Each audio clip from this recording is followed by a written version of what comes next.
नमस्कार दोस्तों, आज बताऊंगा GSTR 1 और GSTR 3B कैसे फाइल करेंगे।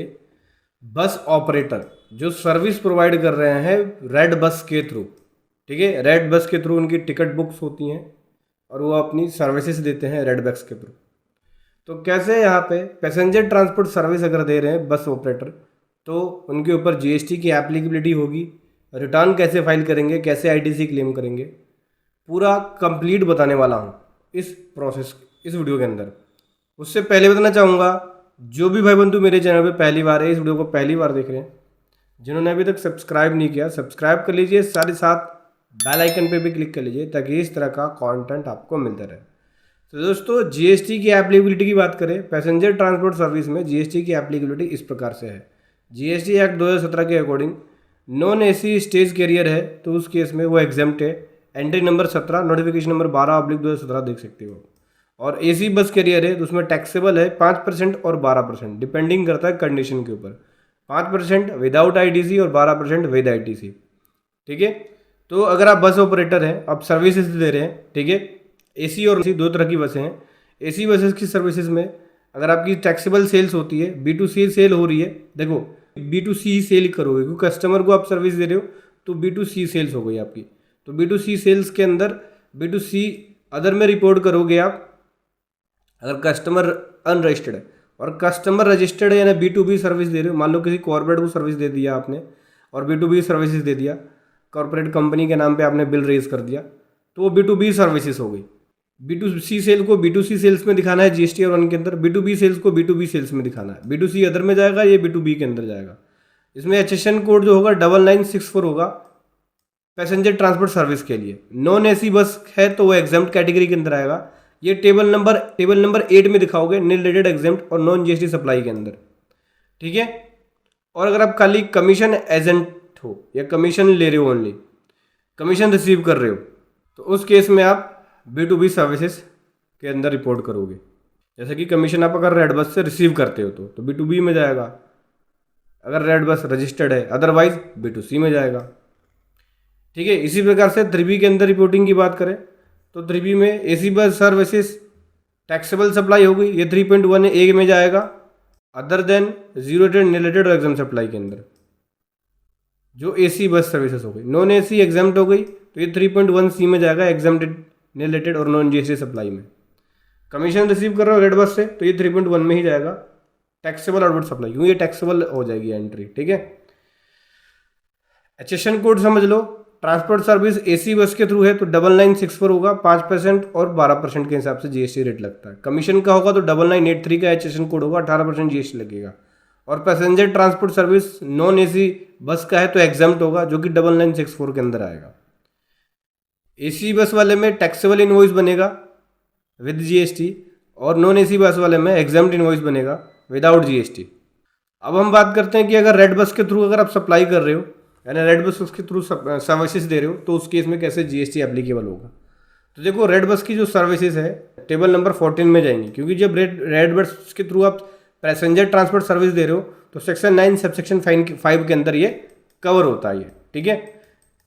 E-कॉमर्स ऑपरेटर के थ्रू आप अपनी सर्विसेज दे रहे हो, सेक्शन 9 सबसेक्शन 5 में कवर होगा। तो ऐसे केस में जो बस ऑपरेटर है वो टेबल नंबर 14 भरेंगे और अपनी टैक्सेबल आउटवर्ड सप्लाई को डिक्लेयर करेंगे। साथ ही साथ जिस E-कॉमर्स से उन्होंने सर्विसेज ली है उसका डिटेल मेंशन करेंगे, जैसे GST नंबर हो गया, टैक्सेबल वैल्यू, ये सब डिटेल्स। तो अगर AC bus services via red bus दे रहे हैं तो आपको टेबल नंबर 14 भरना है। नॉन AC बस सर्विसेज दे रहे हो तो एग्जाम्प्ट होगा, टेबल नंबर 14 भरने की जरूरत नहीं है, इसमें टेबल नंबर 8 भरना होगा, ठीक है, अगर नॉन AC बस है आपके तो। और कमीशन रिसीव कर रहे हैं खाली रेड बस से तो उसको B2B दिखाना है, टेबल नंबर 14 में नहीं दिखाना, B2B नॉर्मल सप्लाई दिखानी है आपको, ठीक है। टेबल नंबर 14 कौन भरेगा? बस ऑपरेटर भरेगा, उसका GST नंबर दिखाएगा रेड बस का, इंटर स्टेट सप्लाई है या इंट्रा स्टेट उस तरह की सप्लाई को दिखाएगा, वैल्यू दिखाएगा जो भी इतनी वैल्यू से सेल करी है रेड बस के थ्रू, 5% या 12% GST लगाएगा डिपेंडिंग द कंडीशन। अगर ITC लेना चाहते हो तो 12% और ITC नहीं लेना चाहते हो तो 5% लगाना पड़ेगा। एप्लीकेबल ICS GST लगाएगा, ठीक है। फॉर एग्जांपल देख सकते हो टेबल नंबर 14 का GST नंबर डिक्लेयर कर दिया, रेड बस का हो गया, इंटर स्टेट सप्लाई होगी, टैक्सेबल वैल्यू होगी, 5% रेट हो गया और इसका जीएसटी ये बन गया। Red bus table number 14 fill नहीं करेगा, ठीक है, क्योंकि सेक्शन 9 सब सेक्शन 5 के अंदर जो सप्लाई दिखाएंगे उसके लिए अलग से टेबल है, table number 15। Red bus table number 15 भरेंगे, लेकिन table number 14 only bus operator भरेगा, ठीक है। उसके बेसिस पे ही टीसीएस की कलेक्शन होगी, टीसीएस काटा जाएगा। टेबल नंबर 15 कौन भरेगा? टेबल नंबर 15 भरेगा e commerce operator, table number 14 bus operator और टेबल नंबर 15 रेड बस भरेगा। रेड बस टेबल नंबर 15 भरेगा। इसके अंदर अपनी जो इसकी सप्लाई बनती है सेक्शन 9 सब सेक्शन 5 के अंदर, वो सप्लाई को ये दिखाएगा। सेक्शन 9 सब सेक्शन 5 में जो इसका टैक्स पेबल बनता है उसके अकॉर्डिंग जीएसटी की लायबिलिटी बनेगी। जो भी नेट एक्चुअल सर्विसेज प्रोवाइड करी है उसके ऊपर वो टैक्स पे करेगा, यानी रिस्पॉन्सिबल होगा e commerce operator section 9 sub section 5 के अंदर टैक्स पे करने के लिए पैसेंजर ट्रांसपोर्ट सर्विस में। देखो मैंने आपको बताया था कि बस ऑपरेटर जीएसटी पे नहीं करेगा। कौन जीएसटी पे करेगा? जीएसटी पे करेगा रेड बस, ठीक है, क्योंकि इसके ऊपर सेक्शन 9 सब सेक्शन 5 एप्लीकेबल हो जाता है। और सेक्शन 9 सब सेक्शन 5 में जब जीएसटी एप्लीकेबल हो जाएगा तो जो ई कॉमर्स ऑपरेटर होता है वो जीएसटी पे करेगा, यानी बस ऑपरेटर जीएसटी पे नहीं करेगा। वो केवल टेबल नंबर 14 में रिपोर्ट करेगा अपनी सप्लाई कि भैया मैंने रेड बस का जीएसटी नंबर ये है और मैंने 1 लाख की सप्लाई इसके थ्रू करी है और 5,000 का जीएसटी बनता है। तो ये पेमेंट कौन करेगा? ये टैक्स की पेमेंट जो 5,000 की है वो रेड बस करेगा, क्योंकि रेड बस क्या कर रहा है, अपना एक प्लेटफॉर्म प्रोवाइड कर रहा है। कस्टमर आते हैं, टिकट बुक करते हैं, कस्टमर से वो जीएसटी कलेक्ट कर लेता है और फिर वो गवर्नमेंट को उसको जमा कराने की रिस्पॉन्सिबिलिटी बनती है। तो यहाँ पे जब रेड बस ने एक बार कस्टमर से जीएसटी ले लिया, गवर्नमेंट को जमा करा रहा है, तो बस ऑपरेटर दोबारा क्यों करेगा? डबल नहीं होगा, डबल टैक्सेशन नहीं होगा। तो bus operator only services report करेगा कि भाई मैंने इतनी सर्विस रेड बस के थ्रू करी है। तो उसके लिए गवर्नमेंट ने उसको एक टेबल दे दिया कि टेबल नंबर 14 में तुम रिपोर्ट कर दो कि रेड बस से कितनी सर्विस ली है और कितना जीएसटी बनता है। बस ये रिपोर्ट कर दिया। अब रेड बस जब अपनी जीएसटी R1 फाइल करेगा तो उसमें टेबल नंबर 15 के अंदर वो दिखा देगा कि भाई मेरी इतनी सर्विसेज हो गई, इसके ऊपर इतना जीएसटी बन गया और ये जीएसटी मैं पे करूंगा।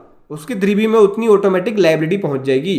तो बस ऑपरेटर की 3B पे क्या इफेक्ट पड़ेगा? अगर टेबल नंबर 14 भरेगा तो टेबल नंबर 14 जैसे ही बस ऑपरेटर भरेगा इसकी सप्लाई चली जाएगी जीएसटी या 3B के 3.1.1 के अंदर, ठीक है, जहां पे टैक्स जो लाइबल है ई कॉमर्स ऑपरेटर है पे करने के लिए 3.1.1 के अंदर ऑटोमेटिक आपकी ऑटो पॉपुलरिटी डाटा उठ के चली जाएगी। नहीं भी जाती है तो 3.1.1 भरना है बस ऑपरेटर को, ठीक है, क्योंकि इसकी सप्लाई के ऊपर जो टैक्स पेबल की रिक्वायरमेंट है वो ई कॉमर्स ऑपरेटर को है, जो कि सेक्शन 9 सब सेक्शन 5 के अंदर कवर होता है, ठीक है।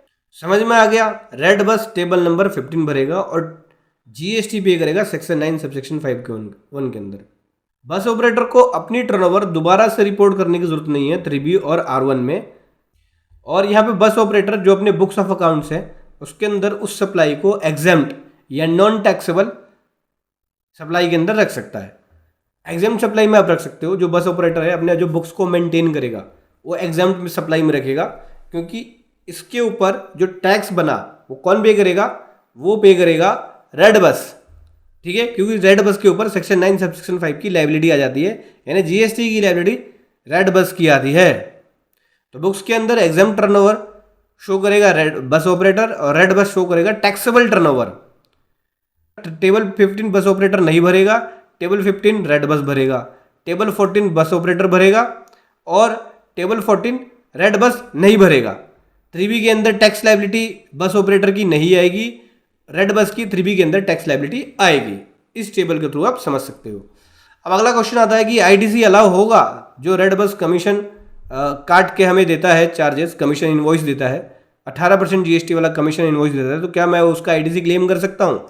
बिल्कुल क्लेम कर सकते हो, लेकिन उसमें कंडीशन ये है कि अगर आप अपनी सेल के ऊपर जीएसटी 5% लगाओगे तो आईटीसी नहीं ले सकते, लेकिन अगर आप अपनी सेल के ऊपर जीएसटी 12% लगाओगे तब आईटीसी ले सकते हो। और आईटीसी लेने की कंडीशंस क्या है? आपके पास एक वैलिड इनवॉइस होना चाहिए, ठीक है, एक्चुअल गवर्नमेंट को टैक्स पे होना चाहिए, जैसे 18% का जीएसटी 18% हो, विद इन 180 डेज के अंदर जो भी आपने सर्विसेज लिए उसकी पेमेंट हो जानी चाहिए, कमीशन की पेमेंट, साथ ही साथ वो इनवॉइस आपके 2B में आना चाहिए, ठीक है। और जो कमीशन इनवॉइस है वो सेक्शन 17 सब सेक्शन 5 के अंदर यानी ब्लॉक क्रेडिट में ना हो।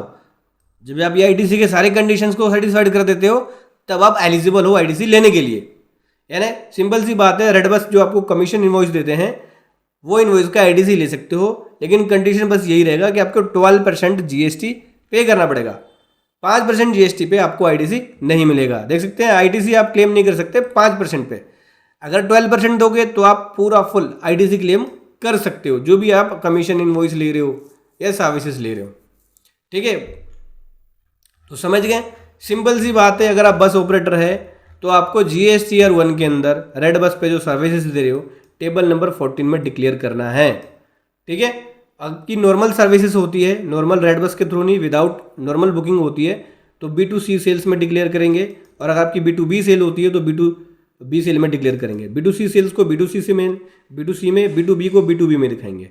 आपकी नॉन AC वाली सर्विसेज है तो जो एग्जाम सप्लाई में आएगा टेबल नंबर 8 में आपको दिखाना है।